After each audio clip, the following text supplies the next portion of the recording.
Hey, man, we got an EZGO RXV here. The first thing people assume is when the cart locks up and it don't run on you, assume the brake is bad because the brake don't release. Well, 99% of the time, that's not the problem. All right, what we're going to do in this video here, we're going to show you how to troubleshoot the solenoid, which is the most common problem on the RXV besides the charger plug. If the solenoid's bad and you can't send voltage across the post to engage the brake, it doesn't release. So before you replace any part, spend any money, remember this channel, one part only. All right, we don't throw money away. It's 20-25 times as hard.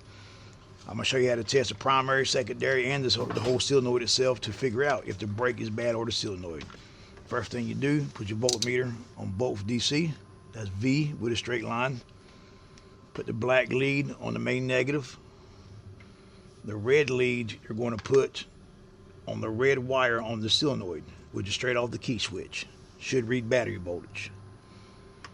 All right, if it don't read battery voltage, look at the video above, go to my page and troubleshoot everything. All right, and then we're going to take the red lead. So we have voltage there. So we're going to take the red lead on the positive, put the black lead on the ground side of the solenoid. It should read around 24 to 26 volts, 28, 30 at the most, because it only puts out 24 to 30 volts DC to activate the solenoid.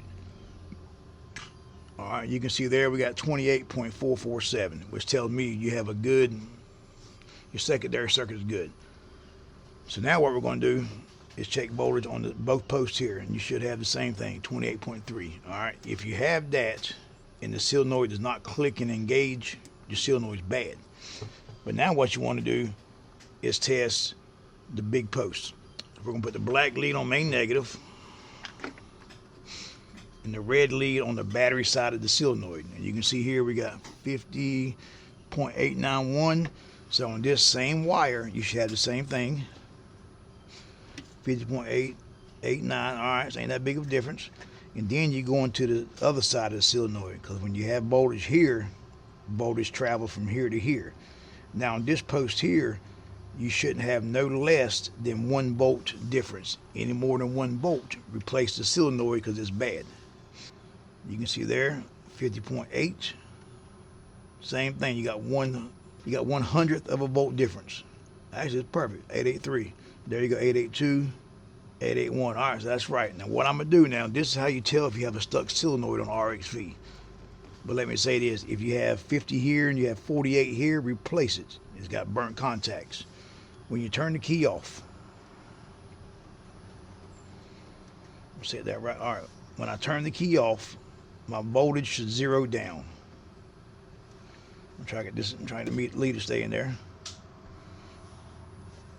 Put this right here. I'm gonna stick this in the negative. And when I turn the key off, this lead should zero out. It should go all the way down to 0 because there ain't no resistor on here like the EZGO TXT has, so it don't show the same thing both posts. If this doesn't zero out, that means the solenoid's welded. Replace the solenoid. All right, turn the key off, and let's see if it zeroes out. You want to see it go down to 0. It's slowly but surely dying down. Right now, the capacitors inside the controller are losing their power, and it drains it down. Like I said, let's see if it zeroes out. Now, if you see 30 here or 40, 50, replace the solenoid because it's welded inside. The contacts are stuck. Now, it takes it about 30 seconds to a minute to bleed out. But while it's bleeding, the next step we're going to do is we're going to check the solenoid, the coil resistance between the small posts. So what we're going to do is take off the wires. All right, but we're going to test the primary resistance on the solenoid on the small post here. And we're going to see if that's good or bad. It's still zeroing out. It's taking its time, but it's slowly but surely going down. All right, so I'm going to say that's good. If it's dropping this low, it's going to keep going. So what we're going to do now is verify the solenoid primary coil resistance. All right, we're going to take the wires off, which, let me take a battery wire loose. I'm going to take a battery wire off, kill the circuit. I'm just taking whichever wire you want to. I'm taking the one off with one wire. That way you don't have to remember 2 wires to put on. I'm going to make sure you do that, man. If not, you'll probably fry the controller if the ground touches. I'm going to take this nut off. take this nut off. So you're taking the activating wires off, black and red. God, imagine that. Probably never find that nut again. It's amazing how you drop something, man. It just, you see where it drops, but you can't find it. All right, so I got them loose. I'm putting them somewhere where they don't touch no wires. I'm gonna tuck them where they don't touch each other, just in case. Better be safe than sorry.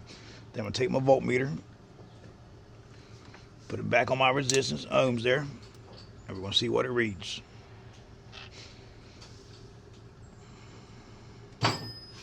Should read 96 to 113.4, give or take 2 or 3. All right, so we got 114.5. So right there, we're in range. Yep, so that right there tells you that the solenoid is good. Big posts, small posts, everything is doing their voltage. Everything is doing their job, man. So right there tells you everything's good. So now, if you're not having a brake release, watch the video and you'll figure out how to troubleshoot it to make sure it is the brake. But I have a video also on testing the brake itself. All right, man, make sure you watch my next video, man, about the brake, or watch another video about the RXV, or just watch my videos, or become a member, man. I appreciate it.